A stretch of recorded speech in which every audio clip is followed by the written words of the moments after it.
From the studios of 7 Perth, Samantha Jolly.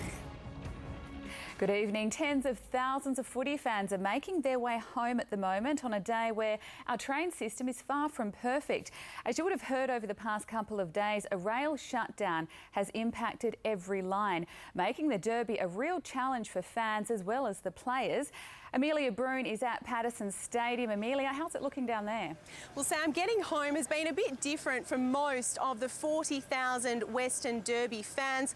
As we know, all train lines have been affected. They've either been closed or partly closed. Now, fans have been relying on buses. In fact, 120 of them are currently helping get people home. There were quite a few who left the game early to beat the rush. Not surprisingly, most of those were West Coast Eagles fans.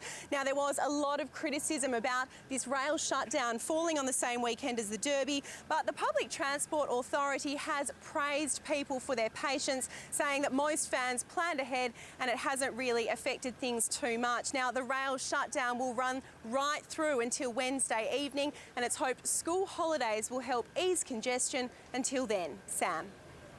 OK, thanks, Amelia. And Seven's reporter Tracy Moran took a look at how footy fans overcame Perth's disrupted train system to make their way to the game.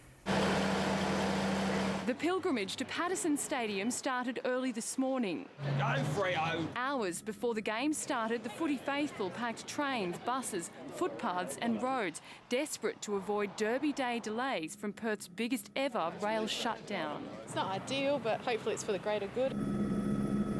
The Public Transport Authority admits moving 40,000 fans while the Fremantle line is out of action and the Perth and Perth Underground stations are closed is a logistical nightmare, but had to be done to sync the Fremantle line. We did not seek to have this shut down on a Derby weekend.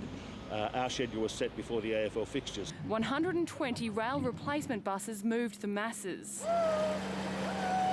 On the Joondalup line, hundreds walked from Leederville. Most took the PTA's advice and came early. Many fans filled nearby pubs and waited. We came early, had some lunch. It's one thing to be late for work, but it's an entirely different thing to be late for a derby. But just how will 40,000 fans go getting home? Yeah, it'll be a bit hectic, but I guess we'll tackle that when we get on the train later today. We'll survive, we'll get a win, we'll be all right, we'll make it worth it. If people thought today was bad, tomorrow is expected to be even worse. It's the first business day since the rail shutdown. People are being warned to leave 45 minutes earlier than usual. The Fremantle line will be closed until last service on Wednesday. The Joondalup line stops at Leederville. The Mandurah line terminates at the Esplanade. Midland and Armidale lines end at McIver. And the Thornley line is closed.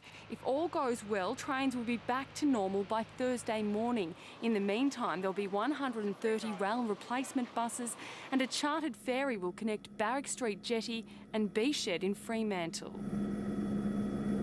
There'll be a second rail shutdown at the end of the month. Next time, the Armidale, Midland and Thornley lines won't be affected. Tracy Moran, 7 News. 7 News, the pulse of Perth.